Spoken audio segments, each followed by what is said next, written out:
Aujourd'hui, c'est les derniers jours. Vous avez fait un grand sacrifice depuis le début. Aujourd'hui, c'est le 8e jour. Alors, la fatigue est réelle, nous pouvons la sentir en vous. Et les diables aussi ne pouvaient pas vous laisser tranquille. Mais la victoire est certaine. Pendant que nous sommes debout, nous lisons dans Zacharie au chapitre 14. Je vais lire juste 2 versets.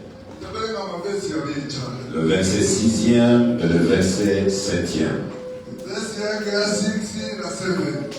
Je ne vais pas vous prendre beaucoup de temps, je vais juste aller tout droit au but et donner la réponse sur la question.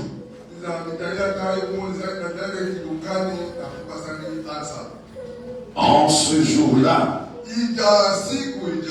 il n'y aura point de lumière. Il y aura du froid et de la glace. Ce sera un jour unique, connu de l'Éternel. Et tu ne seras ni jour ni nuit. Mais vers le soir, la lumière paraîtra.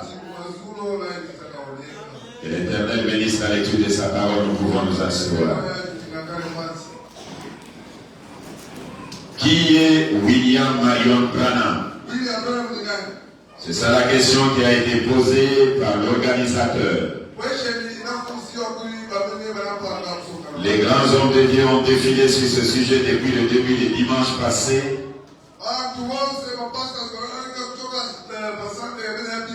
Et toute manifestation, toute convention, toute campagne d'évangélisation, nous poursuivons de gagner les âmes. Nous poursuivons réveiller l'Église, ceux qui ont été déjà gagnés.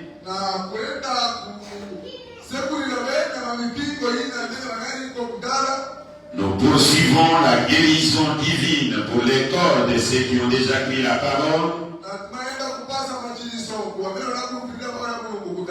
Nous poursuivons la communion entre les églises.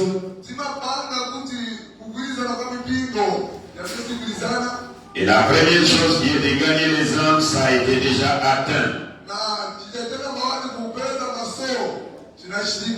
Réveiller l'Église, réveiller les croyants, c'est la chose qui a été faite et qui continue à être faite encore davantage.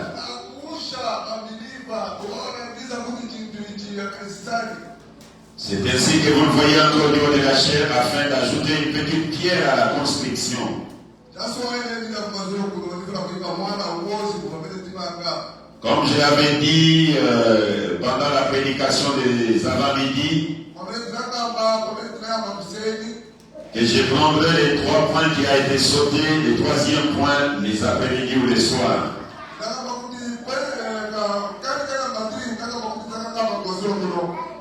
Qui est William Marion Branham? La réponse à cette question doit avoir de preuves spirituelles prouvant réellement que la personne là est ce qu'elle est. Si vous l'appelez Dieu, il doit y avoir des preuves spirituelles. Si vous l'appelez le Messie, il doit y avoir des preuves spirituelles. Ce n'est que les preuves spirituelles qui justifient votre réponse. Écoutez comment Branham parle de lui-même dans l'âge de l'Odyssée.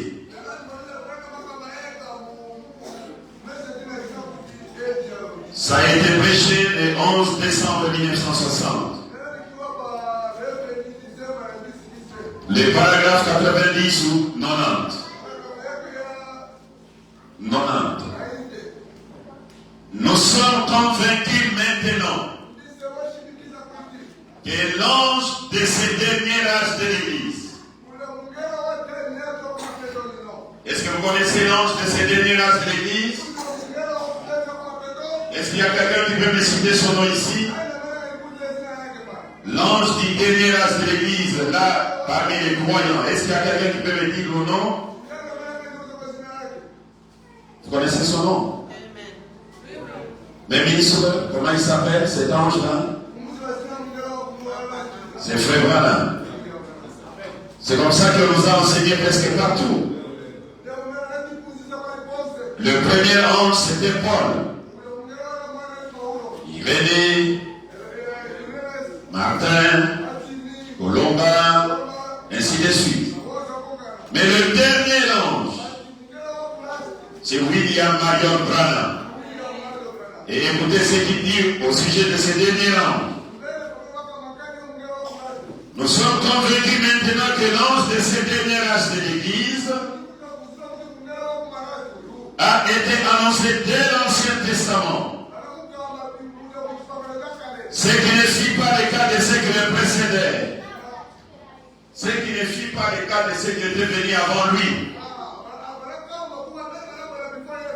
Paul, Irénée et les autres n'ont pas été annoncés. Mais ce dernier âge, celui de la consommation, celui de la fin du monde, sera un époquement extraordinaire. Et il est juste devant nous que l'ange de cet âge a été annoncé tout au long de l'Écriture. Dès l'Ancien Testament, pour la fin de cet âge, cet Élie, c'est loin glorieux. Cet Élie, c'est loin glorieux. Il a été annoncé tout au long de la Bible, dès l'Ancien Testament à l'Apocalypse. Quand vous prenez votre Bible noire, le premier verset que vous allez lire dans la Bible parle de Branham.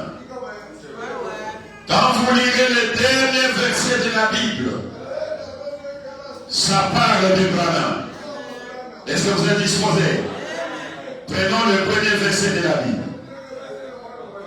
Prenons le premier verset parce que il nous dit, il a été annoncé tout au long de l'Écriture depuis l'Ancien Testament. Prenons le premier verset, c'est Genèse chapitre 1, verset 1. Écoutez ce qu'il est dit. Au commencement, Dieu créa le ciel et la terre. Le verset dernier. Il y a un point là-bas. Mais Branham ne peut pas nous mentir. Il nous a dit qu'il a été annoncé depuis l'Ancien Testament, de Genèse à l'Apocalypse, tout au long de l'Écriture. Est-ce que le nom Branham est ici? Au commencement, Dieu créa le ciel et la terre. Si on posait la question dans toutes les églises de la ville de Lusaka, le Dieu qui a créé le ciel et la terre ici, c'est qui? Au commencement, tout le monde va nous dire que c'est le Seigneur Jésus-Christ. N'est-ce pas? Mais écoutez comment Branham refuse cela. Est-ce que nous sommes disposés? Écoutez ce qu'il dit ici. Afin de justifier cette écriture, si réellement c'est la vérité. Au commencement, Dieu créa le ciel et la terre. Est-ce que cette écriture parle de Branham? Ou ça parle de Jésus? William Branham dit ceci. Je suis dans questions et réponses. Prêché le 30 août 1964. Les paragraphes 95 ou 95. Je lis. Maintenant, pour ce qui est de la création de différentes choses. Maintenant, pour ce qui est de la création de différentes choses, c'est-à-dire le ciel, la terre, tout.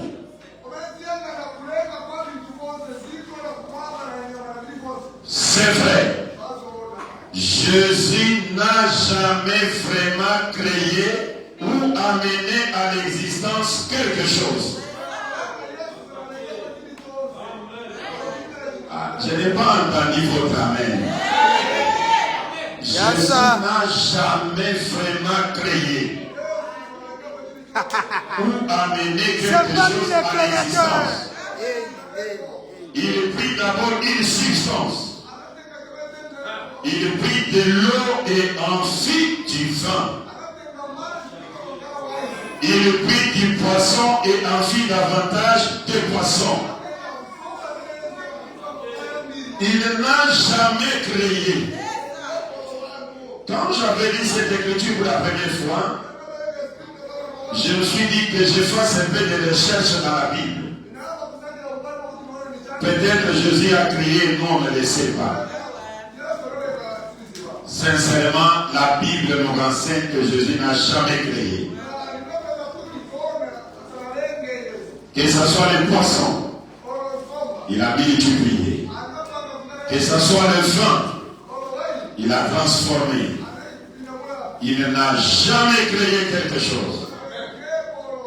Mais la Bible dit, au commencement, Dieu créa le ciel et la terre.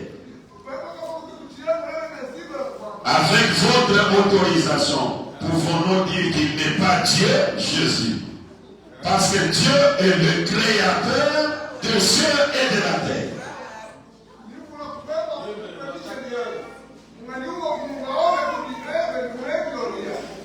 Maintenant, écoutez les grands maîtres Branham. Je suis dans Shalom. Prêché le 19 janvier 1964. Prêché le 19 janvier 1964. Il y a besoin, il y a un souci. Il y a un micro qui n'est pas là.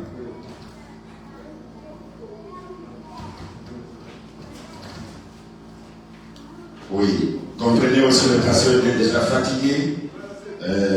On peut avancer. Le problème est que si je connaissais la langue, là, moi j'allais prêcher dans cette langue. Mais maintenant, je suis encore au début en train d'apprendre, ça sera difficile.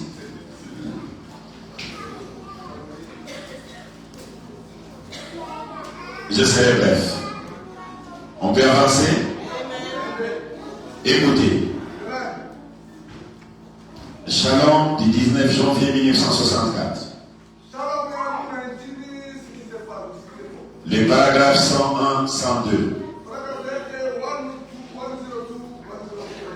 Avez-vous remarqué, lorsqu'il avait changé d'eau en vin, il avait pris de l'eau, une substance qui avait été déjà créée. Il a changé en vin. Lorsqu'il a nourri 5000 personnes, il avait pris un poisson qui un temps avait nagé dans l'eau, il le brisa, multiplia une création et les donna aux gens. Il en resta encore. C'était la multiplication de la création. Mais dans ces derniers jours, quand on dit mais, on efface le reste avec le revers de la main. Mais dans ces derniers jours, il n'y a pas de signe de la création. Il crée par la parole pour montrer qu'il est le même Dieu qui était au commencement. Il peut créer des équilibres. Il peut créer tout ce qu'il fait parce qu'il est Dieu. Et Branham prend l'écriture de Jean 14. Vous ferez des plus grandes choses que ceci. C'est Jésus qui avait dit, les œuvres que je fais, vous en ferez aussi des croyants, va les faire. Il va faire de plus grandes choses que ce que je fais. Est-ce que vous avez bien compris? Il peut créer des équilibres. Il peut créer tout ce qu'il fait parce qu'il est Dieu. Qui avait créé les équilibres? Message de la grâce. Prêché le 27 août 1961. Le paragraphe 17. L'an dernier, l'année passée, comme vous le savez, suivant les bandes enregistrées, qui en témoignent ici, dans l'Indiana, là où le Seigneur est descendu et m'a parlé, disant que mon désir initial allait bientôt être en action. Vous connaissez tous cette histoire véridique où, selon l'ordre du Seigneur,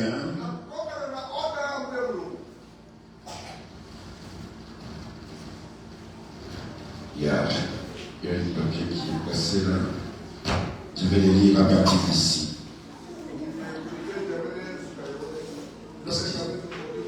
Je vais les lire à partir de la machine ici. Il y a un papier qui est cassé là-dedans. Pendant que je cherche dans la machine, je peux prendre des âmes qui sont en prison maintenant. Pendant que la machine est en train de me donner le message de la grâce.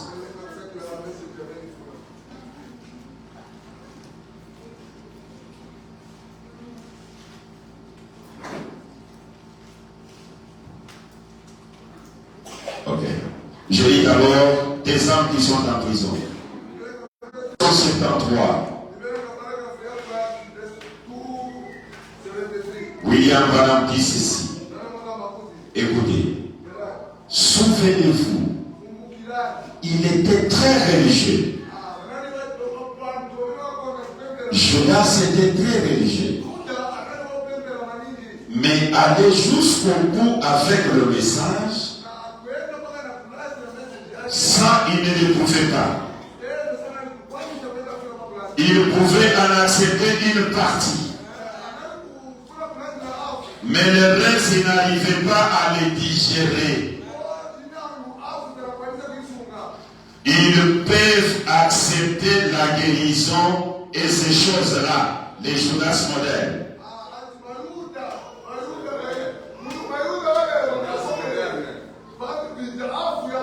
Mais quand il s'agit de Dieu qui crée des équilibres par la parole,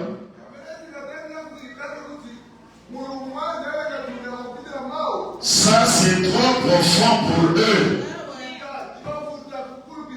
C'est impossible. Judas, c'était ça, son esprit. Son esprit peut s'y conformer jusqu'à là. Croire le message une partie.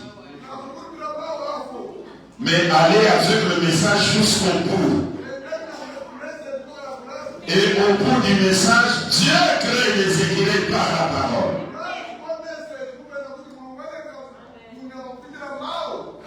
Et William Branham dit dans le message de la grâce que j'ai appelé à l'existence par mes propres paroles 3 équilibres pour moi. Il n'y avait pas d'équilibre. Il a dit seulement que le Kiré soit. Et le Kiré est à Paris. Que le Kiré soit. Et le Kiré est à Paris. Que le Kiré soit. Et le Kiré est à Paris. Et Branham dit c'est pour vous montrer que c'est le même Dieu qui était au commencement, qui créait les choses par la parole. Écoutez maintenant ce qu'il dit. Je suis dans l'attitude de qui est Dieu. L'attitude et qui est Dieu. Prêcher le 15 août 1950. Le paragraphe 20 et 21. Qui est Dieu? C'est celui qui s'est tenu là et qui a de semai sorti les étoiles. Et amené le monde à l'existence. Et il a fait des choses invisibles. La divinité. Et la divinité elle-même est dans l'homme. Le Créateur qui a créé le ciel et la terre habite dans les hommes. Eh bien, il n'est pas donc étonnant que vous les estropiez une fois que vous en prenez conscience. Vous vous redressez. Le Créateur est ici. Il n'est pas donc étonnant que l'aveugle qui ne voyait pas voie. Le Créateur est ici. Branham pointe ces choses de son droit. Pas le Créateur est au ciel. Mais le Créateur est ici. Au commencement, Dieu créa les cieux et la terre. Et Branham dit, Jésus n'a jamais créé. Et lui vient, il crée les écrivains. Il dit, c'est pour vous faire voir que le même Dieu qui était là au commencement, c'est le même qui est avec nous aujourd'hui. Le Créateur est ici. On peut prendre encore une deuxième écriture. Parce que la qualification de Branham doit avoir des preuves spirituelles. La deuxième écriture. Marchons d'abord avec la Genèse. Je suis dans Genèse au chapitre 18. C'est ici où les enseignements que nous avions ici tombent. On nous enseignait que Dieu n'est pas un homme. On a toujours dit, quand vous dites Dieu est un homme, on vous considère un idolâtre. Mais Genèse 18 dit le contraire. Donc commençons depuis le verset 1 jusqu'au verset 14. L'Éternel lui apparut parmi le chêne de Mamré. L'Éternel lui apparut parmi le chêne de Mamré. Comme il était assis à l'entrée de sa tente, pendant la chaleur du jour, il leva les yeux et regarda. Et voici 3 hommes étaient debout près de lui. Quand il le vit, il courut devant eux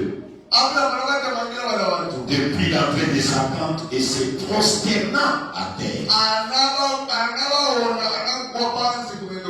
Il se prosterna à terre devant les hommes ou devant un homme. Étant à terre, il dit, Seigneur, si je trouvais grâce à tes yeux, ne passe point, je te prie, loin de ton serviteur. Qui est-ce qu'Abraham appelé Seigneur ici? Un homme en compagnie des hommes. Mais Abraham appelle éternel Dieu. Écoutez ce qu'il dit à Dieu. Permettez qu'on apporte un peu d'eau. Permettez qu'on apporte un peu d'eau pour vous laver les pieds et reposez-vous sous cette arbre. Dieu, tu es fatigué, repose-toi sous cette arbre. Et d'ailleurs, quand je contrôle tes pieds, tu es sale. Permettez qu'on m'amène de l'eau, moi-même je te lave. Le Dieu qu'Abraham avait adoré, Abraham l'a fait d'abord. Les voisins pouvaient voir la poussière. Les voisins pouvaient voir les défauts dans ces dieux-là. Mais Abraham a pris l'eau de la parole. Il a lavé son Dieu. Il a constaté que son Dieu était aussi fatigué. Et comment il est Dieu, mais il fatigue, il titille de la chair.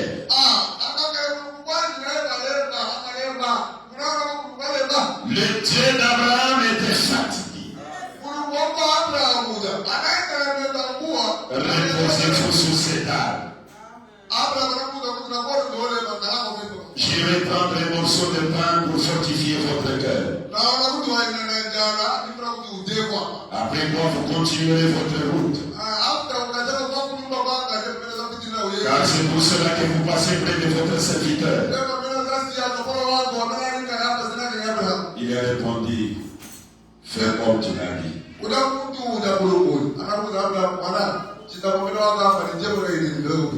Amen de l'eau, lave-moi. Donne-moi la chaise, je vais me reposer. Amen à manger. J'ai faim, je vais manger.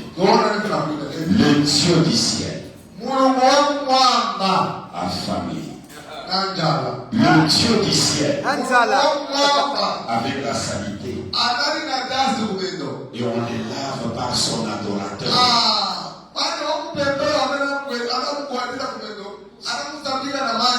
Ça va me prendre un mois pour vous enseigner là-dessus. Et après avoir mangé, l'homme fait partie. Je suis déjà au verset 10. L'un d'entre eux dit,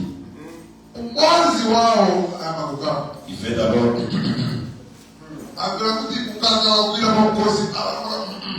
je reviendrai vers toi à cette même époque. Je reviendrai. Sarah dans son cœur, elle se dit, la cuisine était vraiment impeccable.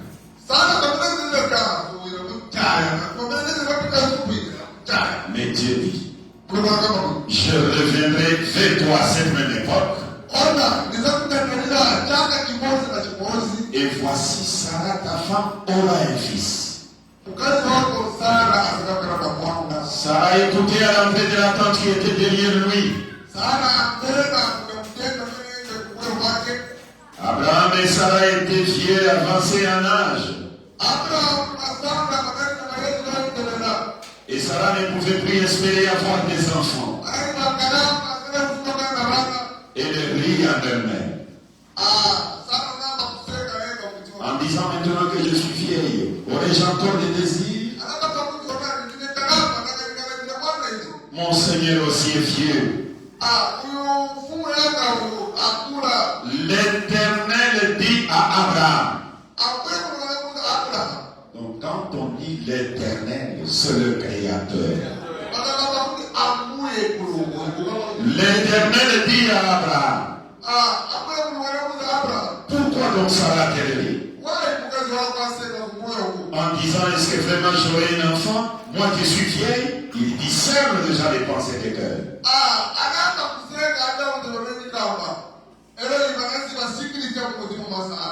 Y a-t-il rien qui soit étonnant de la part de l'Éternel?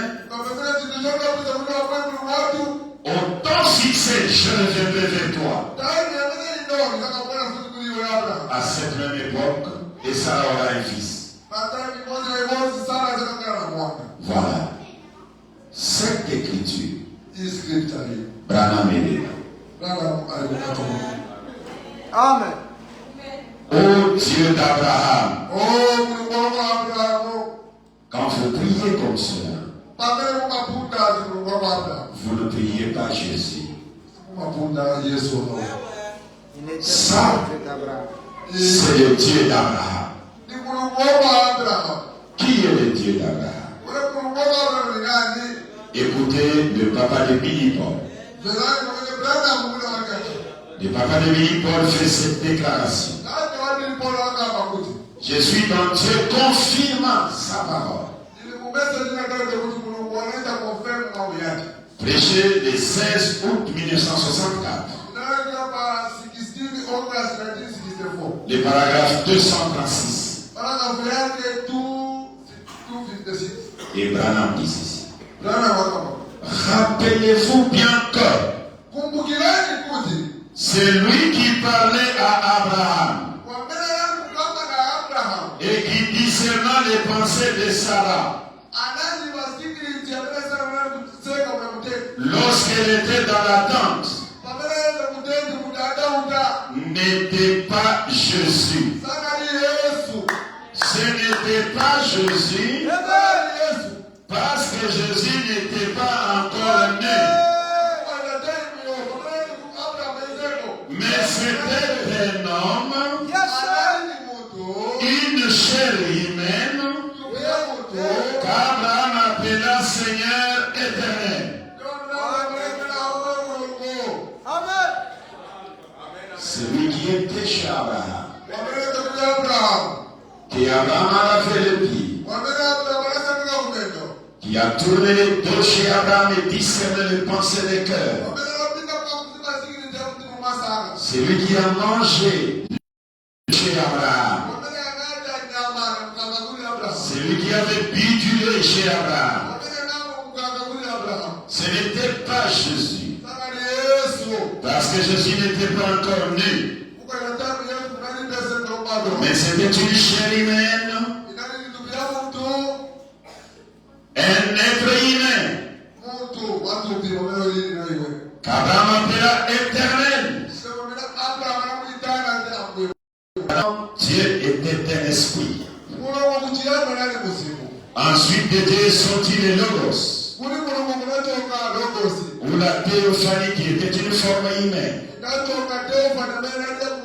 Appelé le Fils de Dieu. Préfiguré. Il est venu sur terre dans un corps de chair. Avant même qu'il ne vint en Jésus-Christ. Et Branham dit, avalez donc une fois cela mon frère, je vais vous l'éprouver. Le Créateur est venu sur la terre dans la chair avant qu'il ne vint en Jésus-Christ. Et au paragraphe 137, Branham dit, écoutez ce qu'il dit. 135. Vous dites, frère Branham, vous ne nous avez pas encore dit quand Dieu fut fait chair. Avant qu'il ne vint en Christ. C'est quand Abraham était assis sous sa tente un jour.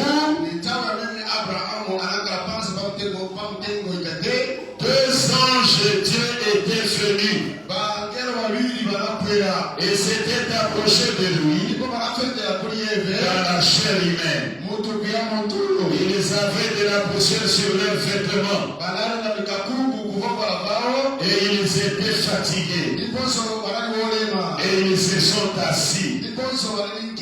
Là, c'est avant qu'on puisse parler de Jésus comme Dieu. Mais Dieu était chez Abraham. Discernant les pensées des cœurs. Mangeant les faux. Buvant du lait. Est-ce que vous suivez très bien? Maintenant, comment est-ce qu'Abraham l'avait connu? William Branham déclare ceci. Je suis dans Jéhovah Jireh. Prêché le 4 1964. Le paragraphe 29. Et l'homme, le dos tourné à la tente. L'homme, le dos tourné à la tente, a dit, pourquoi Sarah a-t-elle douté? C'est disant ces choses en elle-même. Voyez? Et de cette façon, Abraham a reconnu quel était celui qui lui parlait. C'était bel et bien Elohim. Son signe prouvait sa déclaration. Est-ce que vous avez bien compris? C'est ça. Ajoutons encore quelque chose. Jéhovah Jireh, deuxième partie. Prêché le 3 avril 1964. Le paragraphe 181, 182. Le papa de Billy Paul déclare. Et l'ange, donc Dieu qui était chez Abraham, c'était un ange. L'ange, le messager, Dieu dans une chair humaine, a dit, pourquoi a-t-elle ri? C'était une confirmation. Pourquoi? Pour montrer que la révélation était incontestable. Pour montrer qu'il lui avait donné le nom exact en l'appelant Elohim. Parce qu'il était la parole. Hébreux 4, verset 12 dit. La parole de Dieu qui tranchante, qui n'est plus à double tranchant. Elle discerne les pensées, les intentions du cœur. Et quand Abraham a vu ceci, il était sûr alors qu'il pouvait l'appeler Elohim. Et l'Assemblée comprend. Qu'est-ce qui a poussé Abraham à l'appeler Elohim? Le discernement de pensée. Abraham dit, dans toutes ces écritures, ça parle de lui. Est-ce que Abraham a-tu discerné les pensées? Le sac doit être sûr de l'appeler Elohim. De répondre à la question de l'organisateur. Qui est Branham? C'est Elohim. Qui est Branham? C'est Dieu le Créateur. Et la Bible dit adorer le Créateur. L'évangile éternel. Je ne saurais prendre beaucoup de temps. Je disais au pasteur aujourd'hui, que je devrais payer cette dette. Je ne pouvais pas rester à Kinshasa et vous laisser terminer la convention sans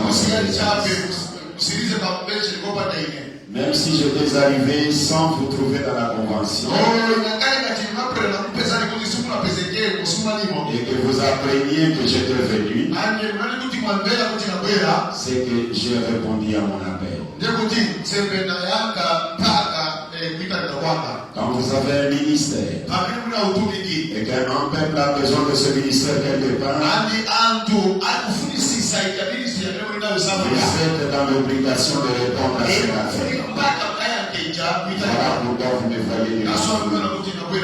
Je m'arrête là, disant que l'Éternel Branham vous bénisse. Prenez foi, c'est la vérité. Soyez derrière votre pasteur. Comme je vous l'ai dit les premiers jours, c'est mon fils. Depuis l'école de dimanche. Et aujourd'hui, je suis fier de trouver pasteur avec un père. Que Dieu vous bénisse.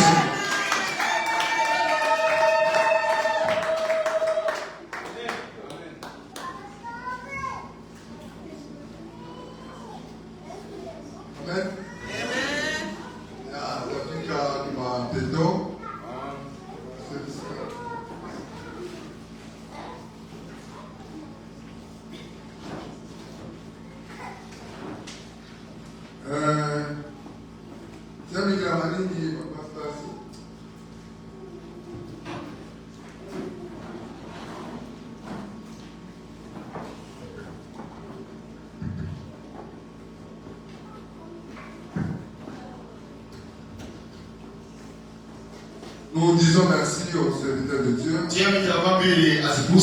pour nous donner la nourriture. Que le Seigneur vous bénisse les choses. Maintenant, nous voulons appeler la ligne de prière. Avant que nous puissions passer la ligne de prière. Nous sommes déjà à la fin. Je vois que les pasteurs ont